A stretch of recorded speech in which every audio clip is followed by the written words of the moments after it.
Vamos a continuar, quiero que vaya conmigo al Salmo 119.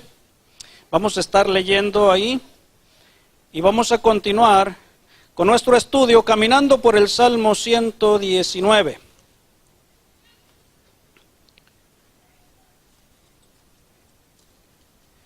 Y vamos a estar leyendo del verso 73 al verso 80. Amén. Póngase de pie un momentito conmigo, por favor, Luz. Gracias, hermano. Voy a estar leyendo, usted me va a seguir con su vista, después vamos a orar y los niños van a poder salir también a su clase. ¿Ya está conmigo? Salmo 119, verso del 73 al 80, ¿está ahí? Amén. Voy a estar leyendo yo, usted me sigue por favor con su vista, dice así: la bendita palabra del Señor se lee en el nombre del Padre, del Hijo y del Espíritu Santo. Amén. Dice: tus manos me hicieron y me formaron, hazme entender y aprenderé tus mandamientos. Los que te temen me verán y se alegrarán, porque en tu palabra he esperado. Conozco, oh Jehová, que tus juicios son justos, y que conforme a tu fidelidad me afligiste. Sea ahora tu misericordia para consolarme, conforme a lo que has dicho a tu siervo. Vengan a mí tus misericordias para que viva, porque tu ley es mi delicia. Sean avergonzados los soberbios, porque sin causa me han calumniado. Pero yo meditaré en tus mandamientos. Vuélvanse a mí los que te temen y conocen tus testimonios. Sea mi corazón íntegro en tus estatutos, para que no sea yo avergonzado. Vamos a orar, cierre un momentito sus ojos y oremos. Niños, cierren sus ojos también un momentito, vamos a orar. Padre, gracias te damos por este tiempo, gracias por tu palabra, Dios, gracias porque nos concedes, Señor, estar aquí en tu casa de oración. Tu palabra dice que ahí envías salvación y vida eterna, Señor, y tu palabra es fiel. Señor, quiero darte gracias, Señor, por cada vida presente, cada amigo, cada visita, cada hermano, Dios. Te ruego, Señor, que no salgan como entraron, Señor, sino que sus vidas sean, Señor amado, tocadas por tu palabra, bendecidas por tu mano, Dios. Padre, yo te ruego también, Señor, si hay alguno enfermo, Señor, extiende tu mano, Señor, trayendo salud. Padre glorioso, revienta cadenas, ataduras de todo vicio, Señor, que oprime al ser humano. Padre, liberta toda mente cautiva, oprimida, toda carga, Señor, de ansiedad sea quebrantada y, Señor amado, sea puesto en libertad, Señor, todo espíritu que gime. Padre, en el nombre de Jesús, Señor amado, dame gracia y prospera tu palabra en nuestra vida, en nuestro corazón. Padre eterno, que sea tu Espíritu Santo obrando en nuestra vida, Señor, tocando, Señor, nuestra necesidad y supliéndola por medio de tu palabra, en el nombre de Jesús. Amén y amén. Gracias, mis amados hermanos. Vamos a continuar y el tema de hoy se titula Estabilidad en un mundo inestable. ¿Cuántos están aquí? Estabilidad en un mundo inestable. Gloria a Dios. Así que mire bien, vamos a continuar, hermanos, el tiempo, el domingo que dejamos estos días del Salmo 119, hablábamos, hermanos, en el estudio anterior acerca de la aflicción. Y aquí, hermanos, encontramos en el contexto que el salmista sigue hablando una parte acerca de eso. Pero quiero recordarle que este mundo está padeciendo, está sufriendo, y la enfermedad de hoy en día, el problema de la humanidad de hoy en día es su estado emocional, ¿sí? Hoy las personas más que nunca están necesitando pastillas para poder dormir. Están necesitando pastillas para poder tener paz y tranquilidad. Sí, porque su estado emocional no lo pueden controlar, ¿sí? Y pues tristemente, hermanos, está la gente, está el mundo sufriendo de esta enfermedad nueva, ¿sí? ¿Cómo le dice la gente? ¿Se acuerda de cómo le llaman a la gente? ¿Cómo se siente la gente? Se siente estresada, ¿verdad? Sí. ¿Qué tienes? Es que estoy estresado, ¿sí? Le dice el marido a la mujer, ¿qué tienes? Pues es que ando estresado, ¿no me entiendes? Ah, pues está bien, andas estresado. Y la mujer igual, a veces no se puede hablar porque se exaltan los humos. ¿Qué tienes? Estoy estresado, ¿sí? ¿Y qué necesitas? Bueno, algo para el desestrés. Y ahorita pues las farmacias están vendiendo al por mayor pastillas para el estrés, ¿sí? Y ya ve que ya conoce a aquellos que dicen, bueno, si una es buena, pues 3 o 5, olvídese, lo elevan y se va, ¿verdad? El regreso es el bueno, ¿sí? Más si se lo toma con coca. Bueno, ¿cómo podemos nosotros tener estabilidad en este mundo inestable? Amén. Entonces, en este mundo, hermanos, que se está sacudiendo. Literalmente el mundo se está sacudiendo. Está, hermanos, ahorita los geólogos están viendo que los volcanes se están activando y están empezando a sacudir la tierra, están empezando ahí, hermanos, a hacer erupción. Yo quiero que usted no se asuste ni le asombre, ya Dios lo dejó escrito. Dice que Él va a sacudir la tierra y todo lo que se pueda sacudir va a ser sacudido, ¿sí? Lo único que nosotros tenemos que saber es que hay un refugio seguro, hay una roca en la cual podemos pararnos y tener estabilidad en medio de estos tiempos. Esa roca, mis amados hermanos, es Jesucristo y su palabra que no se mueve. Bien, el salmista, hermanos, trató con la aflicción, decíamos en la estrofa anterior, y veremos aquí adelante que el contexto continúa. Específicamente, ¿cómo podemos tener estabilidad a la luz de nuestras muchas aflicciones? ¿Amén? ¿Cómo podemos tener estabilidad con tanta aflicción? ¿Sí? Observemos dos componentes principales de las palabras del rey David que nos da en este salmo y que nos demuestran, hermanos, que para lograr estabilidad tenemos que tener un propósito específico y orar con peticiones específicas. ¿Cuántos dicen amén? Propósitos específicos y orar con peticiones específicas. Dios quiere que el creyente, usted como creyente, si usted cree en Cristo, cree en Dios, usted pueda orar, pero específicamente, ya no una oración vaga, ya no una oración repetitiva. Que usted tenga específicamente en su mente, en su corazón, qué es lo que quiere. ¿Sí me entiende? Señor, ayúdame, Señor, bendice a mis hijos, Señor, bendice a mi esposo. Pero si su esposo es alcohólico, ¿por qué no pide específicamente, Señor, hazlo libre?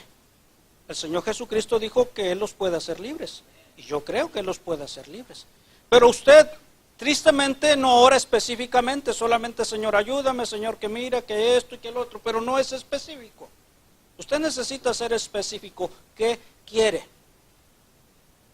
Y usted le pide a Dios, y si es su voluntad, el Señor le va a dar. Pero nosotros necesitamos ser específicos. Bien, para recordar un poco de las aflicciones, hermanos, quiero que entendamos, les decía la vez pasada, estamos viviendo en este mundo de aflicción y no podemos escapar de ello, pero hay tres fuentes de la aflicción. Está la aflicción, mis amados hermanos, natural. Este mundo, hermanos, perdió su forma desde que el pecado entró por medio de la desobediencia de Adán y de Eva. Este mundo quedó, hermanos, deforme, ¿sí? Quedó, hermanos, dañado, y por eso vienen aflicciones naturales, normales, que padecemos, ¿sí? Hay muchas cosas que sufrimos, son causas naturales. Para eso tenemos la palabra, y quiero que vaya rapidito conmigo, voy a recordarles, son tres fuentes. Para esto, mis amados hermanos, en el Salmo 46, verso del 1 en adelante, el salmista dice: Dios es nuestro amparo y fortaleza, nuestro pronto auxilio en las tribulaciones. Por tanto, no temeremos, aunque la tierra sea removida y se traspasen los montes al corazón del mar, aunque bramen y se turben sus aguas y tiemblen los montes a causa de su braveza. Esas son las aflicciones naturales que pasamos, ¿sí? Hay otro tipo de aflicciones que son permitidas por Dios con el propósito de edificar nuestra vida, de fortalecer nuestra fe, ¿sí? Son aflicciones que Dios permite para que nosotros seamos probados. ¿Cuántos dicen amén? En esas aflicciones somos probados si somos hijos de Dios o no, si creemos en Dios o no. El oro, para que sea oro, tiene que ser probado por el fuego. Amén. Tiene que ser probado. Ahí usted se va a dar cuenta si es oro o le vendieron nada más el color. Amén. Pero si lo mete al fuego, usted va a saber si es oro o no es oro. Entonces Dios prueba nuestra fe y también es por medio de aflicciones. Para esto tenemos, hermanos, la palabra que nos ayuda y nos consuela en 1 Corintios capítulo 10, verso 13. Dice que Dios no nos da más de lo que podamos soportar. Si me va siguiendo con su Biblia, dice ahí en 1 Corintios capítulo 10, verso 13, dice: no os ha sobrevenido ninguna tentación que no sea humana, pero fiel es Dios, que no os dejará ser tentados más de lo que podéis resistir, sino que dará también juntamente con la tentación la salida para que podáis soportar. A estos dos tipos de aflicción se puede estar refiriendo aquí el salmista cuando dice: me afligiste, y me afligiste, pero tenías un propósito, ¿sí? No solamente lo hiciste por hacerlo, tenías un propósito al hacerme pasar por ese tiempo difícil en mi vida, ¿sí? ¿Sabe usted que Dios no hace las cosas sin propósito? Todo lo que Dios hace tiene un propósito. El problema es que a veces nosotros no lo entendemos, ¿sí? O muchas veces nosotros no lo queremos aceptar. No, Señor, porque es así. Mejor lo hubieras hecho así. O mejor lo hubieras hecho de esta otra manera.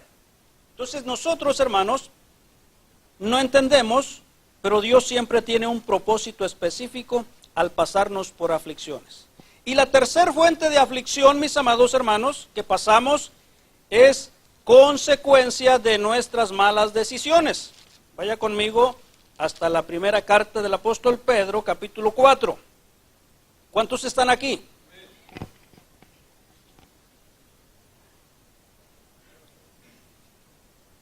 La tercera fuente de aflicción es aquellas aflicciones que vienen como consecuencia de nuestras malas acciones, de nuestras malas decisiones, y sufrimos y padecemos, ¿sí? Y es importante que usted lo entienda para que no usted se las cargue a Dios, ¿sí? Nosotros padecemos porque obramos mal. ¿Ya están ahí en 1 Pedro capítulo 4? Amén. Mire bien, verso 15 y 16 dice: así que ninguno de vosotros padezca como homicida. Está hablando ya la iglesia, amén. Dice: ninguno de vosotros padezca, o sea, sufra, ¿sí? Como homicida, o ladrón, o malhechor, o por entremeterse en lo ajeno. ¿Qué quiere decir? Que todas estas acciones tienen una consecuencia. Amén. Todo esto tiene una consecuencia, ¿sí? Pero dice el apóstol, como creyentes, ese no es el propósito. No tenemos que nosotros decir: oh, es que estoy sufriendo porque me paró el policía. Me puso una multa grande. Es injusto. Bueno, pero ¿por qué te paró? Bueno, nomás porque iba a 100 millas por hora. Es una consecuencia del haber violado la ley. Amén. Entonces, Esas son las consecuencias. Pablo dice, ninguno padezca como tal, porque todas estas acciones que menciona van a traer una consecuencia a nuestra vida y vamos a sufrir, vamos a padecer esas consecuencias. El verso 16, mire bien, también como creyente en Cristo, usted y yo padecemos. Si usted es un cristiano secreto, usted no va a padecer, ¿sí? Si usted es un cristiano secreto que nadie sabe que es cristiano, usted no va a sufrir, lo van a tratar igual como tratan al mundo.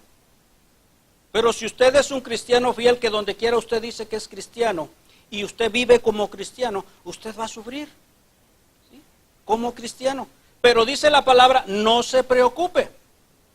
Dice el verso 16, pero si alguno padece como cristiano, no se avergüence. ¿Okay? No se avergüence, sino glorifique a Dios por ello. Mire bien, vaya un poco más hacia atrás en su Biblia y vaya a la segunda carta del apóstol Pablo a Timoteo. Y mire, hermanos, que por ser creyente, seguidor de Cristo, decía el estudio hace un momento, hermanos, la iglesia ha sufrido persecución. Amén. Porque el mundo no entiende su forma de vivir, ¿sí? En su ignorancia el mundo, hermanos, persigue al creyente. Y a lo bueno le llama malo, y a lo malo le llama bueno. Amén. Yo recuerdo que una mujer, cuando su hijo se convirtió, le dijo, hijo, prefiero verte en la cantina que en una iglesia de esas. No sabía lo que estaba diciendo. Ahora entiendo por qué el Señor Jesucristo, estando allá clavado, oró y dijo, Padre, perdónalos, no saben lo que están haciendo. Imagínese aquella madre decirle a su hijo, prefiero verte en una cantina que en una iglesia, donde se le dice, ama a tu mujer, respétala, ama a tus hijos, sé responsable. Y prefieren que su hijo ande arrastrándose bajo el vicio, en vez de decir, Señor, gracias que lo hiciste libre. ¿Sí entiende? Si usted capta cómo Dios habla nuestra vida y trata con nosotros, pero la gente no quiere entender. Y Pablo le dice a Timoteo que si desea vivir bien, va a padecer, ¿sí? Mire que la gente le va a echar carrilla si usted quiere hacer lo justo. Usted se quiere portar bien, usted quiere respetar a su esposa, la gente le va a echar carrilla, ¿sí? Pero si usted es infiel, es un sinvergüenza, la gente le va a aplaudir. Sí, oh, qué hombre eres, tienes 2 mujeres. ¿Ah? ¿Y cómo le haces? No, y luego si escuchan estas canciones que los alaban, olvídese. Dice Pablo a Timoteo en capítulo 3 de segunda carta, verso 12. ¿Ya está conmigo? Dice, y también todos los que quieren vivir piadosamente en Cristo, no en la religión, en Cristo. La gente persigue a Cristo. Dice, padecerán persecución, o sea, aflicción, los van a burlar, ¿sí? Ahorita por eso muchos de los cantantes cristianos que comenzaron bien ya andan mal. ¿Por qué? Porque los obligaron a quitar de la letra de sus canciones el nombre de Jesús. Canta lo que quieran, por eso ya no saben a quién le están cantando, porque los obligaron a quitar el nombre de Jesús. Las compañías grandes disqueras, que son las dueñas, les dijeron, canta lo que quieras, pero quítale el nombre. Así que ya no se sabe si le están cantando a la mujer, si le están cantando a quién, no saben, porque le quitaron el nombre de Cristo a sus cantos. Y el Señor dijo, o amas, quedas bien con el mundo, o quedas bien con Dios. Así que, mis amados hermanos, no se le olviden estas 3 fuentes de aflicción que padece el ser humano. Causa natural, cuando es un propósito de parte de Dios, y también por consecuencias de nuestras malas acciones. Bien, regrese conmigo al Salmo 119, y no se olvide, hermanos, del título, estabilidad en un mundo inestable. Imagínese, estabilidad en un mundo inestable. Imagínense cómo se pueden detener las personas que el policía los para y le pregunta al policía a la persona, ¿has tomado? Y dice, no, bueno, a ver, bájate y camina un poco. Y aunque diga que no tomó, pero si no se puede sostener, el policía se da cuenta que sí bebió, ingirió algo, ¿verdad? Porque es inestable, no se puede sostener, ni a sí mismo. Amén. Imagínense, mis amados hermanos, ese tipo de personas, ¿cómo irán a sostener a los suyos? Pero hay alguien que nos puede sostener, y es el Creador de todas las cosas, y que dejó escrita en su palabra la forma en que usted y yo podamos conocerle. Bendito Dios. La fuente, hermanos, entonces de nuestro propósito es y debe ser el Creador. Si está ya en el Salmo 119, en el verso 73 que comenzamos a leer, el salmista empieza a expresar, hermanos, y dice, tus manos me hicieron y me formaron. Amén. Yo no sé ahorita qué concepto usted tenga de su propia vida. Yo no sé qué concepto hasta ahorita usted tenga de usted, de dónde viene, hacia dónde va, qué está haciendo. A lo mejor usted dice, bueno, es que la ciencia dice que yo desciendo del chango. A lo mejor usted tiene ese concepto, no lo sé. Pero el salmista está expresando, dice, tus manos me hicieron y me formaron. Está reconociendo que Dios es su creador. Está reconociendo que Dios lo formó con sus manos. Y la Biblia lo expresa en Génesis, que es el libro de los comienzos. Ahí le dice a usted que Dios nos formó, que Dios formó al hombre del polvo, de la tierra, y le dio vida. Bien, vaya conmigo adelantito al Salmo 139.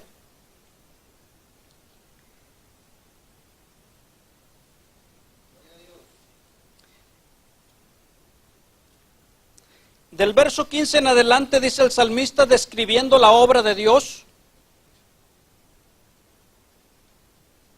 Dice, no fue encubierto de ti mi cuerpo, bien que en oculto fui formado y entretejido en lo más profundo de la tierra, mi embrión vieron tus ojos. Y en tu libro estaban escritas todas aquellas cosas que fueron luego formadas, sin faltar una de ellas. Mire bien, el poder de Dios, la gloria de Dios, ¿sí? De dos gotas líquidas que se unen en el acto sexual, ahí va, hermanos, la vida que Dios puso, todo. En una gota que no se ve a simple vista, que se necesita de un microscopio para poder ver. Y de ahí, dice, se empieza a formar. No por explosión, sino se empieza a formar ya lo que está establecido. Sus pies, sus ojos. Se empiezan a formar cada parte de sus órganos que le dan vida. Todo el sistema circulatorio, todas sus venas, mire bien, se van desarrollando. ¡Qué grande es la gloria de Dios! El salmista se maravillaba y decía, Señor, cuán grandes son tus pensamientos, estoy maravillado. Empezaba a formarse sus pies, sus manos, sus uñas, sus ojos, sus pestañas. Cada parte dice sin faltar ninguna de ellas. Entonces, mis amados hermanos, para poder nosotros tener estabilidad en nuestra vida, tenemos que saber y entender quién es nuestro creador, quién lo formó. Decía el estudio el viernes, el Señor creó todas las cosas. En Isaías capítulo 43, verso 7. Amén. Dice que Dios formó las cosas para sí. Mire bien, esto es más que un lenguaje hermoso que usó el salmista. Al decir, tus manos me hicieron y me formaron. Es más que un poema. Al desear, hermanos, entendimiento sobre el propósito divino, David, hermanos, apela a su creador. Y aquí tenemos una verdad profunda. Cuando él, mis amados hermanos, sí, le dice en la segunda parte del verso, hazme entender y aprenderé tus mandamientos. Le está diciendo, tú fuiste el que me formaste, tú sabes de mí, ayúdame a entender tus propósitos. Amén. Así que mire bien, Con frecuencia, hermanos, pasamos por alto el énfasis que se hace sobre la doctrina de la creación en la Biblia. Y por eso, hermanos, que el mundo hoy, más que nunca, está errado en su concepto de la creación. ¿Sí?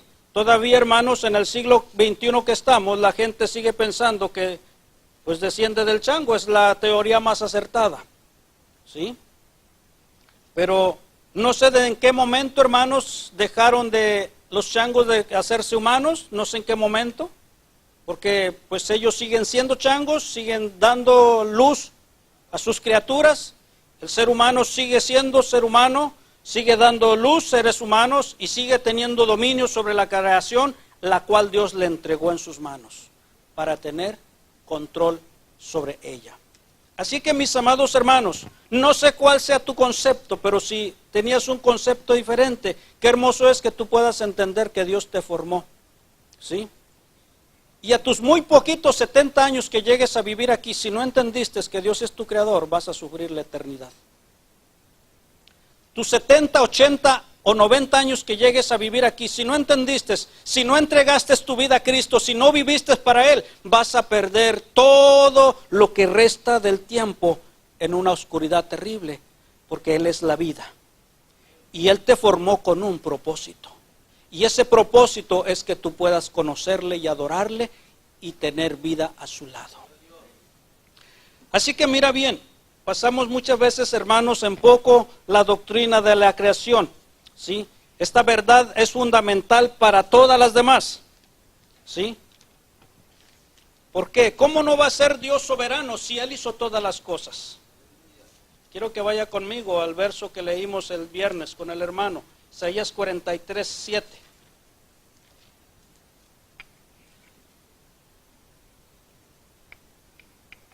Y dice Dios ahora a los suyos: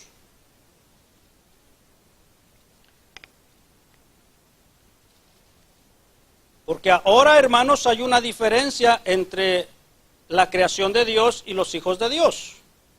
Amén. Todos somos creados por Dios, usted y yo somos creados por Dios. ¿Sí? Solo que si usted no tiene a Cristo, la diferencia entre usted y yo es que a hoy Dios me ha hecho su hijo por la fe, por haber reconocido a Cristo. Y esa es la única diferencia. Cristo hace la diferencia y la seguirá haciendo. Cristo, hermanos, dividió la historia. Amén. Si usted ha leído a muchos libros, la historia registra y tiene unas letras ahí. 150 años AC. Y quiere decir antes de Cristo. Y puede usted leer en la historia 200 años DC. ¿Qué quiere decir después de Cristo? Cristo dividió la historia en dos. No la dividió ni Mahoma, ni Confucio, ni ninguno de esos. La dividió Cristo Jesús. Partió la historia. Amén. Él es el centro de nuestra vida.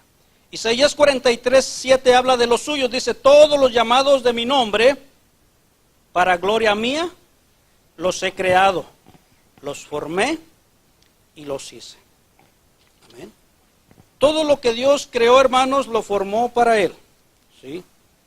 Ahora solamente, hermanos, en cuanto a la salvación, necesitamos reconocer el camino que Él puso, el medio que Él puso para la salvación y poder encontrar esa salvación por medio de Cristo. Él hizo todo. Vamos a Proverbios capítulo 16, verso 4. Mire lo que nos dice ahí Proverbios 16, verso 4.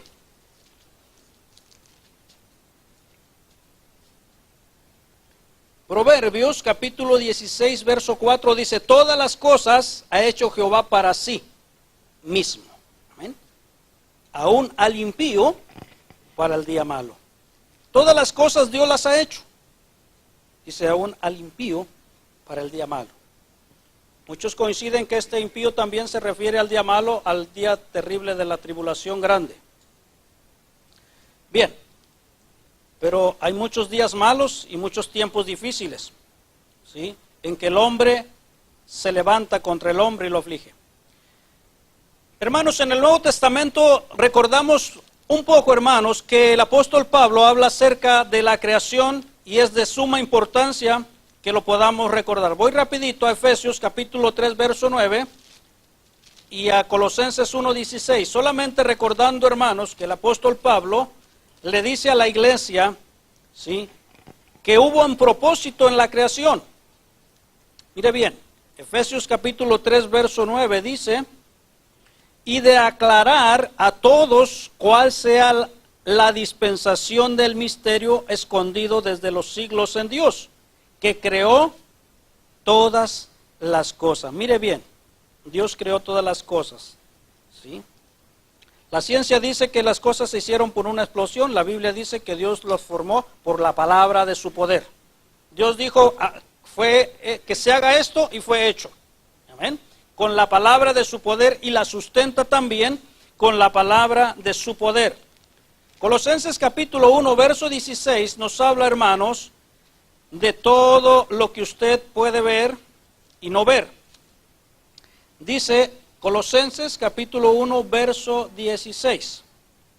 Dice, porque en Él, o sea, en Cristo, fueron creadas, todas las cosas, las cuales hay en los cielos y las que hay en la tierra, visibles e invisibles, sean tronos, sean dominios, sean principados, sean potestades. Todo fue creado por medio de Él y para Él.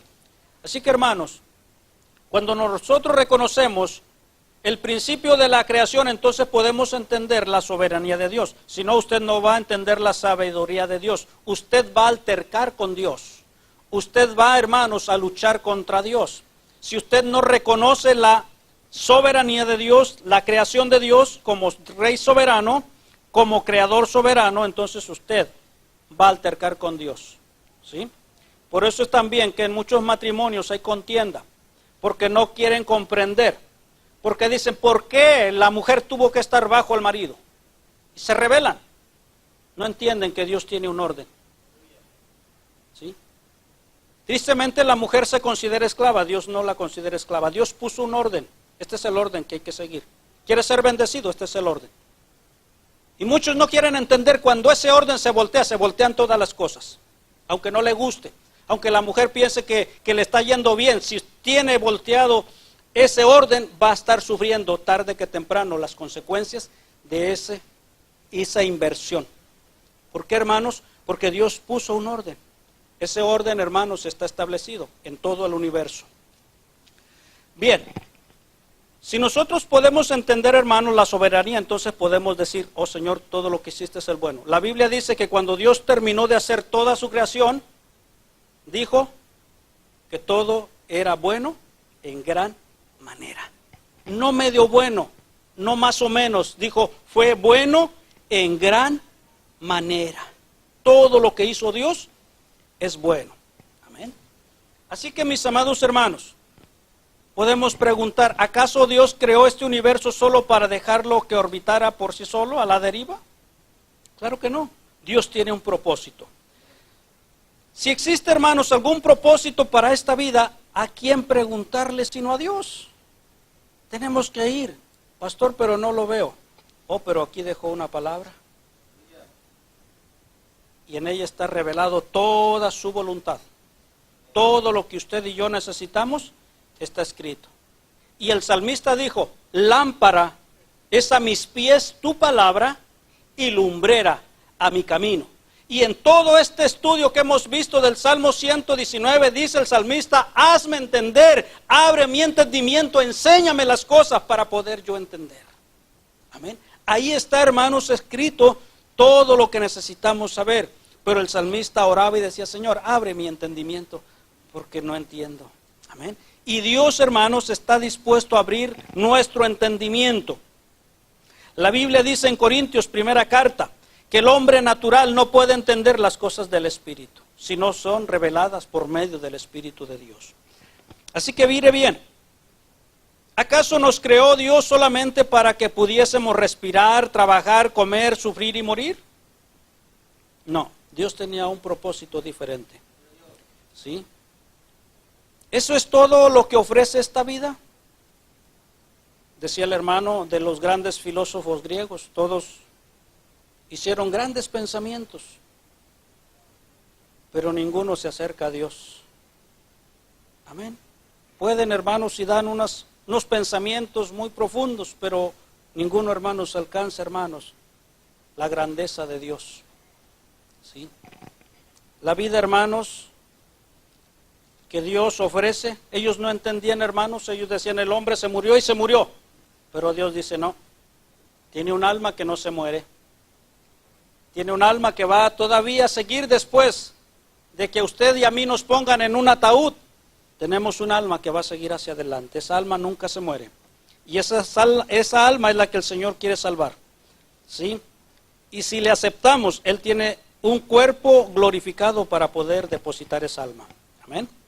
Así que mire bien, nosotros, hermanos, los creyentes, pertenecemos a Dios por derecho doble, por creación y por redención. Amén. Todos los redimidos, sí tenemos, hermanos, un derecho por parte de Dios doble. Nos creó y nos redimió. Bien. Si vamos un poquito hacia atrás, hermanos, recordando la situación de Job. Job es uno de los hombres que en la Biblia se menciona de los más afligidos. ¿Sí? Un hombre, hermanos, justo. La Biblia dice que era un hombre justo, un hombre bueno. Pero el problema de Job, como muchas veces nosotros, fue que se enfocó, hermanos, en su aflicción y en su justicia. Él decía, Señor, pues dime en qué fallé. Tal vez tenía razón en argumentar. Él decía, Señor, explícame en qué fallé. Dame chance de argumentar contigo y tú me expliques cuál fue mi falla. Él trataba de comportarse bien, él trataba de hacer las cosas bien. Y pasó aquella aflicción tan terrible. Todos sus hijos murieron, todos sus bienes materiales se fueron. Su cuerpo saludable se enfermó. Y él decía, Señor, explícame cuál fue mi falla. Yo traté de hacer lo mejor posible. Él se enfocó, hermanos, en su situación y en su justicia y perdió de vista al Creador. Pero mire bien, ¿no le parece interesante que Dios no le dio explicación, hermanos, a Job de la causa de su aflicción? Cuando Dios comenzó a hablar con Job, Dios no le explicó, mira, ¿sabes qué, Job? Te afligí por esto. Vaya conmigo un momentito a Job 38. Y mire bien, en vez de Dios darle una explicación a Job, le dio un discurso, hermanos, sobre la creación y sobre ciencia. Si usted no ha leído, usted puede leer de ahí en adelante, de Job 38, es un discurso sobre la creación y sobre ciencia. Ahí los científicos encuentran mucha información que les sirve a ellos para sus estudios. Bien. Verso 38, mis amados hermanos, quiero irme rapidito, ya se me va agotando el tiempo. ¿Sí? Dios no le explicó, hermanos, por qué sufrió. Usted y yo lo sabemos porque está escrito en la Biblia. Pero mire bien, del verso 1 en adelante en Job 38 dice, entonces respondió Jehová a Job desde un torbellino y le dijo, ¿quién es ese que oscurece el consejo con palabras sin sabiduría? Ahora ciñe como varón tus lomos, yo te preguntaré y tú me contestarás. Le dice Dios a Job, ¿dónde estabas tú cuando yo fundaba la tierra? ¿Dónde estaba usted y dónde estaba yo cuando Dios hizo la tierra? Dice, ¿quién ordenó sus medidas, si lo sabes? ¿O quién extendió sobre ellos cordel? ¿Sobre qué están fundadas sus basas? ¿O quién puso su piedra angular? Cuando alababan todas las estrellas del alba y se regocijaban todos los hijos de Dios. Verso 8, ¿quién encerró con puertas el mar cuando se derramaba saliéndose de su seno? Hasta ahí. Dios le está preguntando a Job, a ver, respóndeme esto. Dios no le dijo, mira Job, pasaste esa aflicción. No, respóndeme sobre la creación. Él se había desenfocado, él ya no estaba viendo la grandeza, el poder de Dios. Él solamente estaba enfocado en sus problemas ahí. Vaya conmigo al capítulo 40, verso 1 al 4. Dice, además respondió Jehová a Job y dijo, ¿es sabiduría contender con el omnipotente? Dijo Pablo en Romanos, ¿le dirá el vaso de barro al alfarero, ¿por qué me hiciste así? ¿Ha visto usted a una cazuela decirle al alfarero, ¿por qué me hiciste así? ¿Por qué me pusiste dos orejas? ¿Por qué me hiciste más honda y aquella la hiciste más plana? ¿Ha oído usted algún barro, algún vaso decirle al alfarero? Yo no, ¿verdad? A veces nosotros queremos contender con Dios por muchas cosas.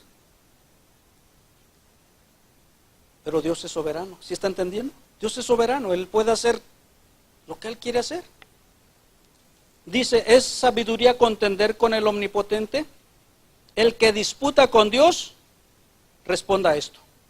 Entonces respondió Job a Jehová y dijo, he aquí que soy vil, ¿qué te responderé? Mi mano pongo sobre mi boca.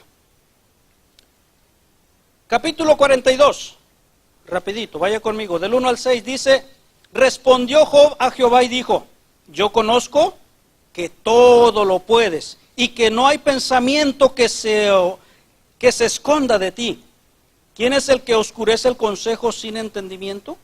Por tanto, yo hablaba lo que no entendía, cosas demasiado maravillosas para mí, que yo no comprendía.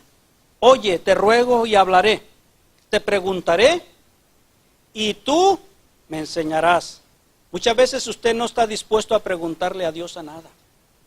Decía el hermano en la enseñanza, mucha gente dice, es que Dios quiere meterse en todo, no, pero si tú no sabes cómo hacer comida, cómo hacer tu casa, pídele a Dios. Dice, si te falta sabiduría, pídesela a Dios, te la va a dar y no te va a reprochar nada. Te va a enseñar cómo vivir en tu casa, cómo vivir en tu matrimonio. Te va a enseñar lo que tú piensas que no es posible. Dios te lo enseña porque es sabio y Él quiere ayudarte cómo hacer las cosas.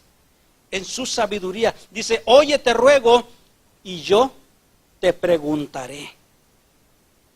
Dice, de oídas te había oído, mas ahora mis ojos te ven. Por tanto me aborrezco y me arrepiento en polvo y en ceniza. Mira que llevó a Job después de comprender la grandeza. Se arrepintió de su condición, de sus pensamientos. Y lo triste, hermanos, que hoy mucha gente no se quiere arrepentir. Solamente dice estoy bien y no se arrepiente. Ve que esto llevó a Job a un arrepentimiento. Señor, perdóname, no sabía lo que estaba haciendo. Tú eres grande, tú sabes las cosas. Ahora, Señor, yo estoy dispuesto a preguntarte y yo quiero que tú me enseñes. Amén. En todas las cosas, usted no sabe qué hacer en su trabajo, usted dígale, Señor, dame sabiduría. El Señor le va a dar sabiduría. Pero cuando le dé sabiduría, glorifique a Dios. Yo le he dicho, hermano, no se canse de testificar. Cuando Dios haga algo, no se lo quede. Testifíquelo, porque usted le roba la gloria a Dios. ¿Sí? Hay días en que se le dice, hermano, ¿alguien quiere testificar? Es que Dios no ha hecho nada, pero yo sé que Dios hace cosas grandes. Cosas maravillosas hace Dios. Así que mire bien. Job reconoció, hermanos, la creación de Dios. Dios lo llevó, él estaba enfocado en sus problemas. Dios le dijo, mira mi grandeza y glorifícame por eso. Entonces, hermano, ¿sí? En vez de explicarle, Dios le da una clase, hermanos, de ciencia. El culto del viernes, hermanos, decía el hermano, hoy les voy a dar una clase de ciencia. Amén. ¿Cuántos vinieron el viernes? Amén. Vio que primero la gente pensaba que la tierra era el centro y que el sol andaba dando vueltas, ¿verdad? Y la gente. Pero ya después nos dimos cuenta. ¿Sí? Los estudios pudieron corroborar que no es la Tierra el centro, es el Sol el centro, y a su alrededor giran todos los planetas de nuestro sistema. Hay otros sistemas, pero de nuestro sistema el Sol es el centro. La Biblia dice que Cristo es el Sol de justicia, es el centro. Amén. Así que muchas veces la gente, hermanos, piensa que ellos son el centro de todas las cosas, ¿sí? Y por eso viven afligidos, viven hermanos traumados, viven hermanos desesperados, ¿sí? Porque todo lo que la gente hace les afecta. Les decía en las clases pasadas, en los estudios pasados, muchas veces la persona se condiciona por lo que el otro dijo, ¿sí? O ya no voy a la iglesia porque dijo esto, ya no voy allá porque dijo esto, ¿sí? Tristemente la gente piensa que es el centro, hermanos, de todo. Oh, se rió por mí, lo dijo por mí. Oh, el pastor predicó por mí. No, no eres el centro. El centro es Cristo Jesús. Amén. Él es el que es el centro, ¿sí? Pero la gente empieza a pensar que Él es el centro y que todo lo que se hace es por ellos.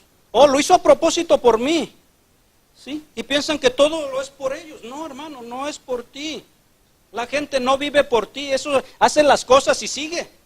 Pero no lo hace por ti, no lo hace por mí. Ellos así viven.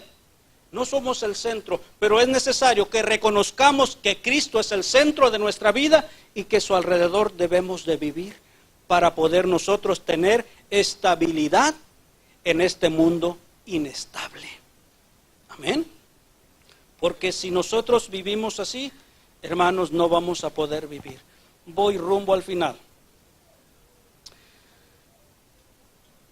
Tenemos que, hermanos, dirigir nuestros propósitos hacia afuera.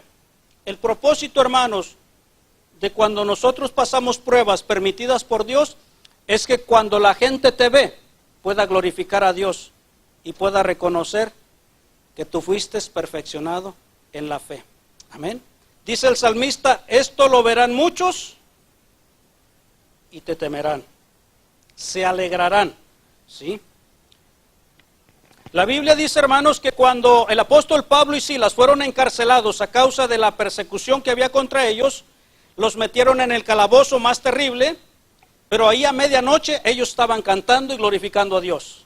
Vino un sacudimiento, hermanos, se abrieron las puertas de la cárcel, pudieron ser liberados, pero estaban bien golpeados, porque no solamente los pusieron ahí, los golpearon. Pero la Biblia dice en el Hechos 16:40 que cuando fueron libertados, ellos fueron a la casa de la hermana Lidia donde estaban orando y consolaron a los hermanos. Miren bien, no fueron ahí a quejarse de que estaban bien golpeados, no fueron y los consolaron. Les dijeron, hermanos, no se preocupen, sigan adelante, sigan orando, porque en Dios tenemos victoria. Amén. Fueron y los consolaron. O sea, hermanos, tenemos, nuestro propósito es que la gente que nos vea pueda glorificar a Dios en nosotros. Amén. Que nosotros, hermanos, no estemos padeciendo y dando lástima a la gente, no. Sabemos por qué estamos padeciendo y sabemos que Dios tiene un propósito con nuestra vida. Que nos duele, sí nos duele lo que padecemos, pero Dios tiene un propósito y Dios nos sacará hacia adelante. En 2 de Corintios, hermanos, capítulo 1, verso 3 al 6, Pablo dice que si somos atribulados, también hay un propósito, que después que hayamos padecido de esa tribulación, podamos consolar a otros. Amén. Podamos ayudarle a otros. ¿Cuál es el propósito de que tú padezcas momentos difíciles? Es que cuando tú pases, tú puedas consolar a otro y decirle, hermano, no te preocupes, yo pasé, pero Dios me sostuvo. Dios me ayudó a pasar por ese tiempo. Pero si no estás agarrado de Dios, imagínate, ¿qué vas a hacer en este mundo inestable? La respuesta bíblica, hermanos, a la aflicción es humildad, es servicio y es adoración.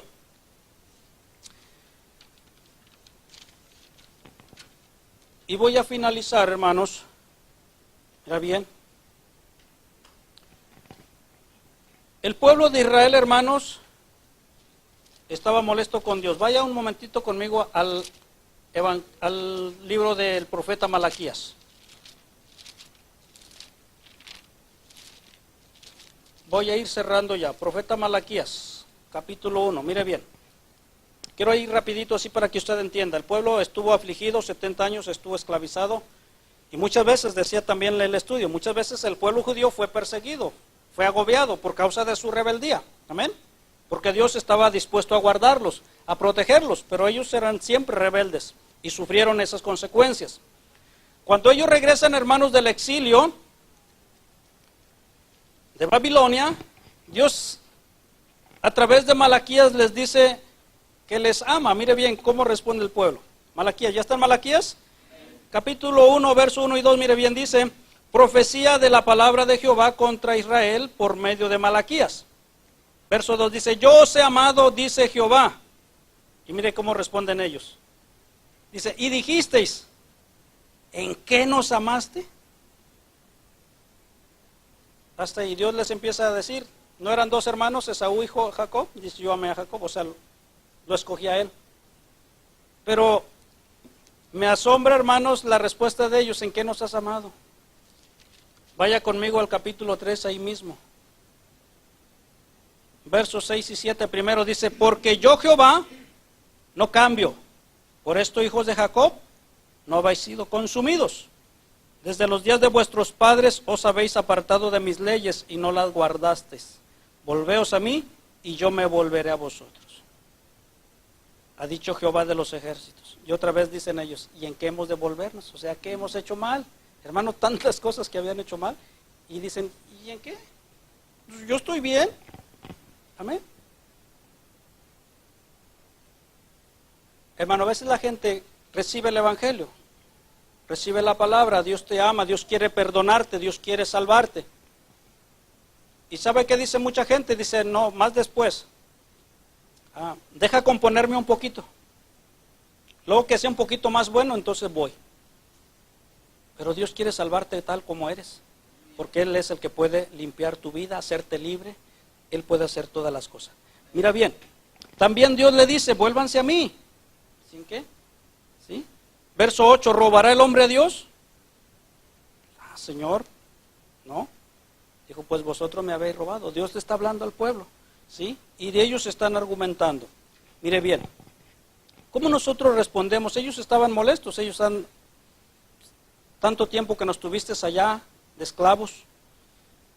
Ellos, mis amados hermanos, estaban molestos, pero mire bien, David reconoce que Dios ha hecho lo justo. Él dice, conforme a tu fidelidad me afligiste. ¿Sí? Ahora, su manera de responder a la aflicción, hermanos, es un indicador seguro de su madurez o de su falta de ello. ¿Sí? ¿Cómo responde usted a la aflicción? Usted puede lloriquear, puede encapricharse como un niño, puede irse de la casa como un adolescente necio. ¿Conoce a los adolescentes? No, ya me voy de la casa, pues adiós, que te vaya bien. No, es que aquí nadie me quieres poner a trabajar. Quieren estar acostados todo el día en la cama, ¿verdad? Viendo teléfono. Ay, mi hijo, no te quiero molestar. ¿Verdad? Y si les dice que busque trabajo, me voy de la casa. ¿Puede actuar usted así también? No, Dios no me respondes, me voy de la iglesia. O usted puede decidir hallar refugio en la naturaleza invariable de un Dios que le ama y de una palabra firme que no se mueve, que no cambia. Usted y yo podemos decidir, ¿sí? O comportarnos caprichosamente, o encontrar refugio y ayuda para nuestra aflicción, nuestra prueba, y tomarnos de la mano del Señor. Amén. David dijo, Señor, conforme a tu fidelidad me afligiste. Amén. Ahora, eso es cuando Dios permite las pruebas. Cuando nosotros fallamos, ¿qué tenemos que hacer? Señor, perdóname. Y yo creo que Dios perdona nuestras faltas y nos ayuda en su misericordia a salir hacia adelante. Hermanos, termino. Eclesiastés capítulo 12, verso 3, hermanos, nos define el propósito final de Dios. Eclesiastés 12, 13. Vaya poniéndose de pie conmigo. Voy a ir terminando. No suelte su Biblia y téngala en su mano. Eclesiastés capítulo 12, verso 3, hermanos, nos define con claridad el propósito que Dios tiene para todo ser humano, para usted y para mí. Dice así, el fin de todo el discurso oído es este: teme a Dios y guarda sus mandamientos, porque esto es el todo del hombre. No hay otra cosa que el hombre pueda hacer mejor para su vida que tener temor de Dios y guardar sus mandamientos. ¿Sí? Usted se puede pasar toda su vida trabajando, ahorrando, dándose sus gustos, pero si usted no tiene a Cristo, usted se va a perder. Pero si usted tiene a Cristo, usted es la persona más rica de este mundo. porque usted aquí va a estar guardado por la mano del Señor. Si usted confía en que toda su vida va a ser guardada por Dios, y cuando usted parta de este mundo, el Señor va a venir, va a mandar sus ángeles por usted. Vente, nos vamos ya. Es tu tiempo. Amén. ¿Cómo tener estabilidad en un mundo inestable? Tómese de la mano de Dios, busque su palabra, esfuércese, porque en estos tiempos hay escasez de lectura de la Biblia. Amén. Habrá muchas Biblias, pero a lo mejor no se leen. Pero también ya hay muchas cosas que nos distraen. Muchas televisiones, una en cada cuarto, muchos teléfonos, uno para cada uno. Hay muchas cosas que nos distraen. Pero yo le invito a que volvamos nuestra vista hacia la palabra. No la deje, esfuércese, luche para poder tener conocimiento y estabilidad en este mundo que no tiene estabilidad. Pero hay algo que no se mueve, permanece. Y dijo el Señor, ni una jota ni una tilde va a pasar sin que todo esto se cumpla. Es segura la palabra. Cierre sus ojos y oremos. Padre, gracias por tu palabra. Señor, gracias, Señor, porque en ella podemos encontrar, Señor, firmeza. Podemos encontrar, Señor amado, respuesta a nuestras, Señor, cuestiones. Y podemos saber, Señor, y entender, mi Dios, que sobre todas las cosas, Señor, que podamos pasar en esta tierra, Señor, estás tú tomándonos, Señor, de tu mano, si nosotros decidimos confiar en ti. Señor, aun cuando el salmista no entendía, Señor, muchas cosas, él decidió declarar y decir, conforme a tu fidelidad me afligiste, Señor, pero tenías un propósito conmigo, perfeccionar tu obra en mí. Padre, yo te ruego, Señor, que en esta tarde tu palabra pueda encontrar cabida en nuestra vida, en nuestro corazón, pueda entrar, Señor, pueda encontrar un lugar en nuestro corazón, en nuestra mente. Señor, en nuestra agenda, Señor, saturada, que tu palabra pueda encontrar un lugar. Y que sea el primer lugar. Que sea el número 1, Señor, de nuestra lista diaria. Tenemos muchas cosas que hacer, pero permítenos, Señor, que en el número 1 tengamos ahí leer tu palabra. Ayúdanos, dijo el salmista. Ayúdame a entender. Abre mi corazón, abre mi entendimiento, Señor, porque en ella encontraréis la vida eterna, tú dijiste un día. Padre, gracias, prospérala de tal manera que no retorne vacía. Que tu palabra, Señor, pueda bendecir los matrimonios, los hogares, las familias, y pueda bendecir tu iglesia, para que ande conforme a tu palabra. Y aquel que no te conoce, Señor, pueda echar mano de la vida eterna lo más pronto posible. Padre, en el nombre de Jesús, Señor, tu palabra dice que todo aquel que creyere en Cristo será salvo, Señor. Escucha el ruego, la oración de aquel que pide perdón y salvación. Señor amado, gracias te damos. Bendice a todos aquellos que nos ven, Señor amado, por los medios, Señor amado, electrónicos en estos tiempos. Bendice sus vidas, aviva tu obra en medio de estos tiempos. Y haz, Señor, llegar lo que ellos necesitan a sus comunidades, a sus regiones. Lo que tu palabra, Señor amado, Señor, se requiere, sea, Señor, hecho llegar en tu misericordia. Padre, muchas gracias te damos en el nombre de Jesús. Ahora, Padre, yo te ruego que tú nos despidas en paz de este lugar, no de tu presencia. Señor, lleva con bien a cada uno. Señor, guarda el vehículo en el que ellos viajan. Señor, dales de tu gracia que como lámparas tuyas, Señor, brillen, Señor, con tu luz en su trabajo, en su barrio, Señor amado, en su calle. Señor, pueda ver la gente, Señor, tu luz en ellos y puedan, Señor amado, ellos, Señor, recibir, Señor, facilidad de palabra para compartir, Señor, con aquellos que no te conocen y decirles que se arrepientan antes de tiempo. Padre, muchas gracias por todo, en el nombre de Jesús. Amén.